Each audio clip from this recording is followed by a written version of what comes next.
அரசியல் தெளிவூட்டும் சாணக்கியாவின் 6ஆம் ஆண்டு விழா சென்னை சேத்துப்பட்டு லேடி ஆண்டாள் பள்ளியில் நாளை சனிக்கிழமை மாலை 5 மணி முதல்.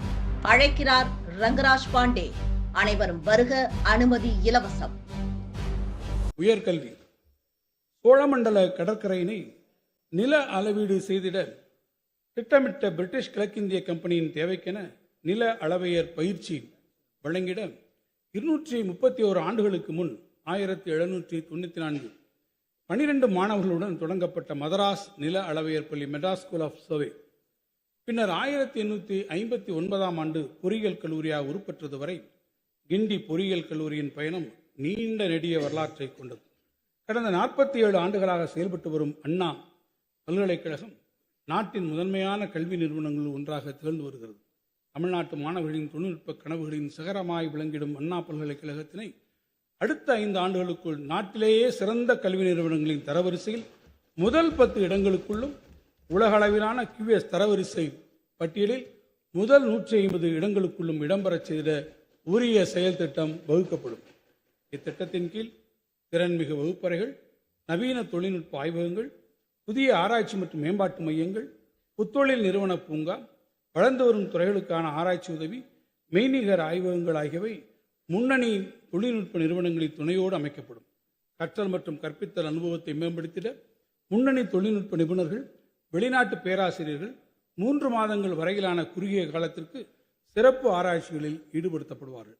முனைவர் பட்ட மற்றும் முதுமுனைவர் ஆய்வு மாணவர்களை ஊக்குவிக்க புதிய திட்டங்கள் வகுக்கப்படும். உலகின் தலைசிறந்த பல்கலைக்கழகங்களுடன் இணைந்து தேர்ந்தெடுக்கப்பட்ட மாணவர்கள் வெளிநாட்டு கல்வி நிறுவனங்களின் இணைப்படிப்புகளை பயின்றிட வழிவகை உருவாக்கப்படும். நவீன வசதிகளுடன் கூடிய மாணவர் விடுதிகள், தலைசிறந்த வீரர்களை உருவாக்கிட உகந்த விளையாட்டுச் சூழல், அனைத்து உயிரினங்களும் இணைந்து வாழும் பசுமை பரப்பு என அண்ணா பல்கலைக்கழகத்தை ஆசியாவின் தலைசிறந்த கல்வி நிறுவனங்களின் தரவரிசையில் இடம்பெறச் செய்திட உரிய நடவடிக்கைகளை இந்த அரசு எடுக்கும். இம்மாபெரும் கனவை நனவாக்கிட அரசு பங்களிப்பு, பல்கலைக்கழக நிதி மற்றும் முன்னாள் மாணவர்கள் மற்றும் தொழில் நிறுவனங்களின் பங்களிப்பு ஆகியவற்றை கொண்டு அடுத்த 5 ஆண்டுகளில் 500 கோடி ரூபாய் மதிப்பீட்டில் பல்வேறு பணிகள் மேற்கொள்ளப்படும். அரசு பல்கலைக்கழகங்களின் நிதி பற்றாக்குறையை குறைக்கும் வண்ணம் அவர்களுக்கு வழங்கப்பட்டு வரும் தொகுப்பு நிதி நல்கை 700 கோடி ரூபாயாக உயர்த்தி வழங்கப்படும்.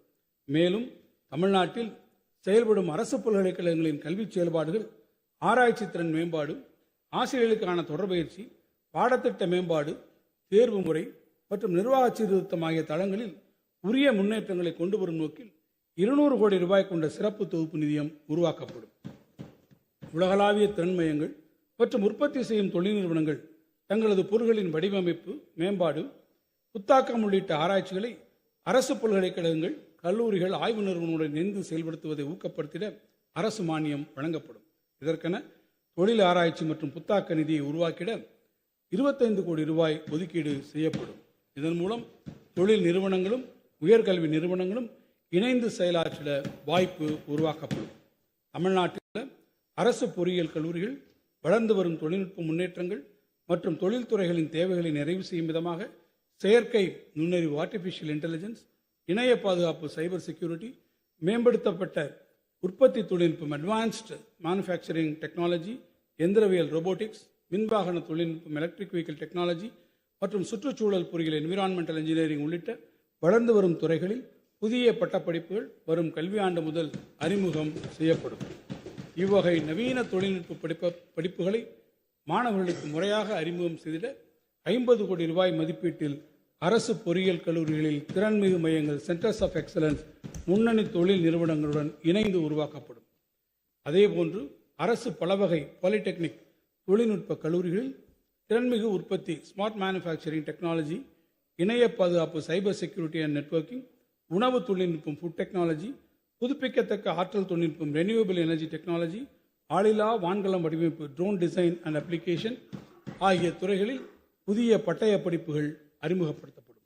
தமிழ்நாட்டில் இயங்கி வரும் அரசு கலை மற்றும் அறிவியல் கல்லூரிகளில் முதல் மற்றும் 2ஆம் சுழற்சி முறையில் மாணவர்கள் அதிகம் விரும்பி தேர்ந்தெடுக்கும் பாடப்பிரிவுகளில் கூடுதலாக 15,000 இடங்கள் வரும் கல்வியாண்டு முதல் தொடங்கப்படும். இம்முயற்சிக்கு தேவையான கட்டமைப்பு மற்றும் மனித வளத்திற்கென 15 கோடி ரூபாய் நிதி ஒதுக்கீடு செய்யப்பட்டுள்ளது. உயர்கல்வி சேர்க்கை விகிதத்தை பொறுத்தவரை நாட்டிற்கே முன்னோடியாக தமிழ்நாடு தொடர்ந்து திகழ்ந்து வருகிறது. அந்த சாதனை அளவை மேலும் உயர்த்திடும் வகையில் கல்லூரி மாணவர்களுக்கு தரமான உயர்கல்வியினை தொடர்ந்து வழங்கிட இந்த அரசு பல முன்முயற்சிகளை எடுத்து வருகிறது. பெருந்தலைவர் காமராசர் கல்லூரி மேம்பாட்டு திட்டத்தின் கீழ் தமிழ்நாட்டில் உள்ள அனைத்து அரசு பொறியியல் கல்லூரிகள், அரசு கலை மற்றும் அறிவியல் கல்லூரிகள், அரசு பலவகை தொழில்நுட்ப கல்லூரிகள் மற்றும் அண்ணா பல்கலைக்கழக உறுப்பு கல்லூரிகளில் திறன்மிகு வகுப்பறைகள், நவீன ஆய்வகங்கள், மின் பதிப்புகள் கொண்ட நூலகங்கள், மாணவர் விடுதிகள் போன்ற உள்கட்டமைப்பு வசதிகள் 2025-26 ஆண்டில் 300 கோடி ரூபாய் மதிப்பீட்டில் உருவாக்கப்படும். பொறியியல், வேளாண்மை உள்ளிட்ட தொழில் படிப்புகளில் அரசு பள்ளி மாணவர்களுக்கு 7.5% உள்ளொதுக்கீடு கடந்த 2021-22 ஆண்டு கல்வியாண்டில் அறிமுகப்படுத்தப்பட்டது. அந்த மாணவர்களுக்கான கல்வி கட்டணம், விடுதி கட்டணம், போக்குவரத்து கட்டணம் என அவர்களின் மொத்த கல்வி செலவையும் முழுமையாக அரசே ஏற்றுக்கொள்கிறது. இத்திட்டத்தின் கீழ் பல்வேறு தொழில் படிப்புகளில் தற்போது பயின்று வரும் 49,038 மாணவர்களின் கல்வி கட்டணத்தையும் அரசே ஏற்றிடும் வகையில் வரும் நிதியாண்டிற்கு 550 கோடி ரூபாய் ஒதுக்கீடு செய்யப்பட்டுள்ளது. புதுமை பெண், தமிழ் புதல்வன் போன்ற முன்னோடி திட்டங்களால் தமிழ்நாட்டின் மாணவர்களின் உயர்கல்வி சேர்க்கை தொடர்ந்து அதிகரித்து வருகிறது. அத்தேவைகளை நிறைவேற்றும் விதமாக நீலகிரி மாவட்டம் குன்னூர், திண்டுக்கல் மாவட்டம் நத்தம், சென்னை மாவட்டம் ஆலந்தூர், விழுப்புரம் மாவட்டம் விக்கிரவாண்டி, செங்கல்பட்டு மாவட்டம் செய்யூர், சிவகங்கை மாவட்டம் மானாமதுரை, திருவாரூர் மாவட்டம் முத்துப்பேட்டை, தஞ்சாவூர் மாவட்டம் திருவிடைமருதூர், பெரம்பலூர் மாவட்டம் பெரம்பலூர் மற்றும் தூத்துக்குடி மாவட்டம் ஒட்டப்பிடாரம் ஆகிய இடங்களில் புதிய அரசு கலை மற்றும் அறிவியல் கல்லூரிகள் தொடங்கப்படும். மாணவர்களிடையே அறிவியல் சிந்தனையை வளர்த்திடவும் இளைய தலைமுறையினருக்கு புதிய தொழில்நுட்ப வசதிகளை தொடர்ந்து அறிமுகம் செய்திடும் நோக்கோடு சிங்கப்பூர் அறிவியல் மையத்துடன் இணைந்து நவீன முறையில் வடிவமைக்கப்பட்ட சென்னை அறிவியல் மையம் உருவாக்கப்படும்.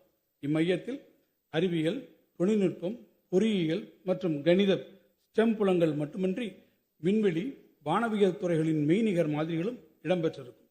குழந்தைகளுக்கான அறிவியல் பூங்கா, நவீன வானவியல் தொலைநோக்கு வசதிகள், ஆழ்கடல் உயிரினங்கள் மற்றும் வானவியல் நகர்வுகளை ஆழ்ந்து உணரக்கூடிய டிஜிட்டல் திரை அனுபவ அரங்குகள், அறிவியல் மாநாட்டு கூடங்கள், பார்வையாளர்களுக்கான பசுமை புல்வெளிகள் என அனைத்து வசதிகளுடன் கூடிய பிரம்மாண்ட சென்னை அறிவியல் மையம் 100 கோடி ரூபாய் மதிப்பீட்டில் சென்னை பெருநகர வளர்ச்சி குழுமம் மற்றும் அரசு பங்களிப்புடன் உருவாக்கப்படும். நாள்தோறும் மாறிவரும் தொழில்நுட்பம், புதிய கண்டுபிடிப்புகள், புத்தாக்க சிந்தனை, தொழில்துறை வளர்ச்சி ஆகியவற்றுக்கு அணிவேராகவும் அடித்தளமாகவும் இருப்பது அடிப்படை அறிவியல்.